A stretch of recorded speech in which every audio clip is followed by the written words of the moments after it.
Всем привет! В сегодняшнем видеоролике я вам покажу свою небольшую коллекцию правительственных автомобилей в масштабе 1 к 43, которые выходили в рамках журнальных серий «Автолегенды СССР», «Автомобиль на службе», и также здесь представлены пару моделей от бренда «Наш Автопром». Я большой поклонник лимузинов, стараюсь собирать технику с такими кузовами не только отечественную, но и импортную. Это целое направление в моей коллекции. И не так давно на основном канале я делал видеообзор на бронированный лимузин ZIL 41051 от Deep Models. И у меня в комментариях зрители спрашивали, а какие журнальные нормальные аналоги встречаются и какие модели есть у меня. И журнальные варианты я покупал очень выборочно, у меня собраны далеко не все модели, которые выходили в рамках этого проекта. И в журнальной серии есть как хорошие модели, так и откровенная халтура. К неудачным моделям можно отнести, например, ZIL 41047, который тоже есть в моей коллекции. И эту модель я покупал как замену старой саратовской модели, у которой открывались дверцы. И на тот момент у меня не было варианта от Deep Models, который я приобрел значительно позже, и сейчас этот вариант я просто оставлю как память о тех временах, и чтобы демонстрировать эту модель и показывать, как не стоит делать масштабные копии. И первая модель, с которой мы начнем, это открытый фаэтон ЗИС-102, вполне симпатичная масштабная копия с хорошей покраской, но здесь очень много упрощений. И когда я делал детальный видеообзор на эту модель, уже говорил, что мне очень не нравится, как здесь сделали оформление передней части. И на решетке радиатора отсутствует сеточка, она просто окрашена в цвет автомобиля. И мне в комментариях писали, что есть наборы из фототравления для доработки, но нужно вырезать отверстия в решетке и, возможно, придется перекрашивать модель, поэтому оставлю ее в таком виде. Возможно, в будущем окрашу сиденья, чтобы они как-то выделялись на фоне черного пола. И это довольно легкая модель, здесь металлический только корпус, пластиковая рамка стекла, пластиковые крылья, пластиковые кожухи для запасных колес и также пластиковое днище. И эту модель я покупал без журнала, около 3 евро она стоила, если мне не изменяет память, и это старые нераспроданные остатки из российской журнальной серии, и мне в комментариях люди писали, что эти модели продаются и в России, и стоят в пределах 150-200 рублей, так что это тоже вполне хорошее бюджетное решение, если у вас не хватает финансов на приобретение более дорогостоящего изделия. И следующая модель это еще один ЗИС в темно-зеленом цвете, тоже довольно симпатичная масштабная копия. Здесь уже другое оформление передней части, и в плане детализации эта модель мне нравится больше. И здесь съемная крыша, она из пластика, и можно сделать открытый вариант, но, по-моему, кабриолет тоже выходил в рамках журнальной серии после 200-го выпуска, если мне не изменяет память, но я уже за журнальной серией давно не слежу, так что кто из вас знает, под какими номерами выходили эти машины, тоже поделитесь в комментариях. Я думаю, для многих это будет полезно. Здесь точно такое же пластиковое черное днище, точно такие же колесные диски, точно такие же покрышки. И следующий автомобиль это ЗИС-110. Очень красивая машина, советский Packard, как его называли. И у меня такие лимузины есть от Century Dragon и от Deep Models. И это вполне нормальное бюджетное решение. Конечно, здесь я поставил харьковские покрышки с white-wall'ами, потому что изначально здесь колесики были меньшего диаметра, чем у настоящего автомобиля. Также немножко подкорректировал антенку. Здесь был только корешок. Установил регистрационные номерные знаки и зачернил решетку радиатора. Других доработок я здесь не делал. Но это тоже вполне хорошее решение. И похожая модель выходила у Наш Автопром точно на таких же формах. И у НАПа была модель как в черном, так и в зеленом цвете. Хотел зеленый вариант приобрести в свою коллекцию, но как-то не дошло до этого дела.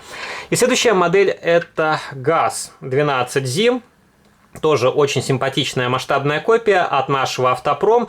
И от обычного журнального изделия эта модель отличается тем, что у нее окрашен салон.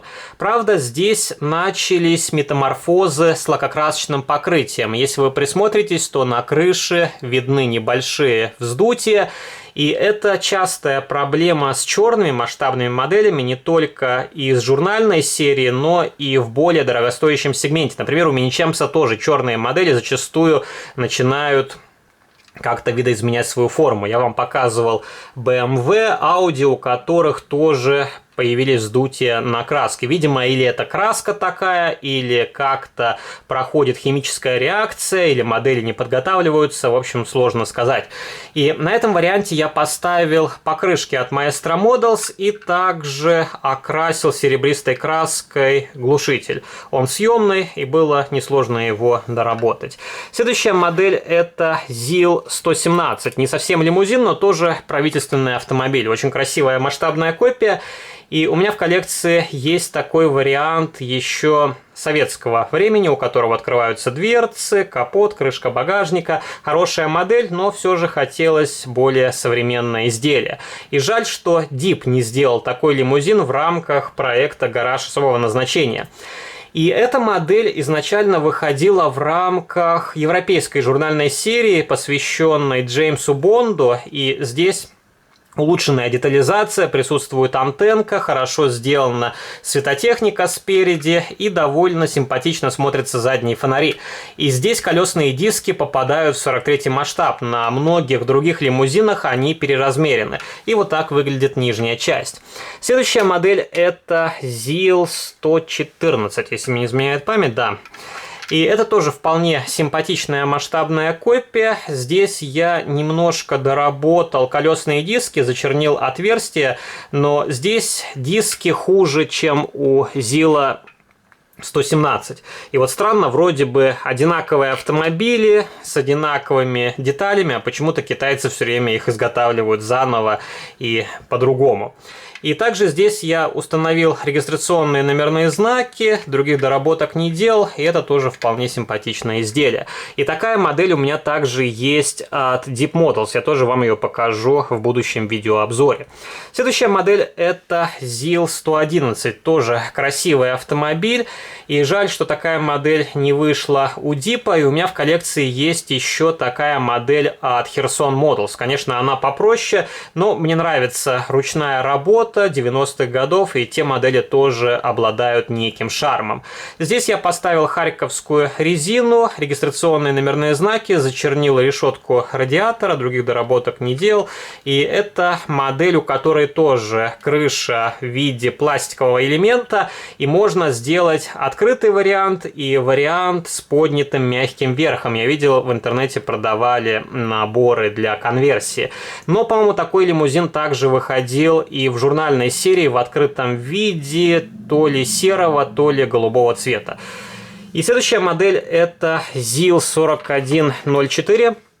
Одна из самых удачных моделей из журнальной серии, посвященной 41-му семейству. Здесь вполне нормальная геометрия, узнается прототип. Конечно, немножко угловато сделали переднюю часть и не хватает маскота на капоте, но я видел наборы из фототравления, которые можно купить и доработать модель самостоятельно.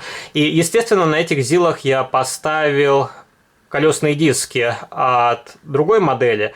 И это колесики от ZIL Юность. Изначально на этих лимузинах были огромные 22-дюймовые колеса, которые портили вид модели. Следующая модель это ZIL 41047. Повторюсь, очень неудачный образец.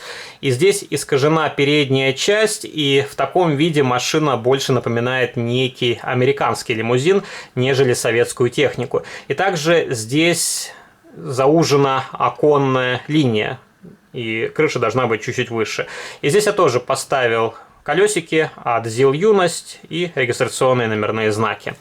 Также покажу вам еще лимузин ГАЗ-13 «Чайка». Тоже вполне удачная модель. И вообще эта «Чайка» была одна из первых из журнальной серии в моей коллекции. Я ее покупал в одно время с «Волгой ГАЗ М22». И я журнальную серию начал собирать не с первого выпуска, хотя первый номер «Москвич-407» есть тоже в моей коллекции, но я покупал его значительно позже.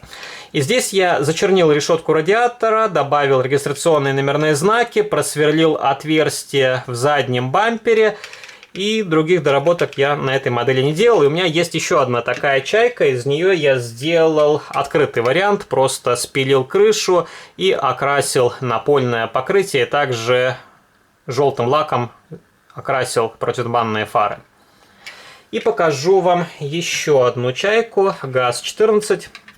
Тоже вполне нормальная модель, но, конечно, эта чайка в плане проработки уступает аналогу от нашего автопрома. Я делал сравнительный видеообзор на моем канале, но покажу чуть позже чайку от НАПа и в этом видеоролике. И здесь я зачернил решетку радиатора, по-моему, обозначил оранжевым лаком поворотники и раскрасил задние фонари.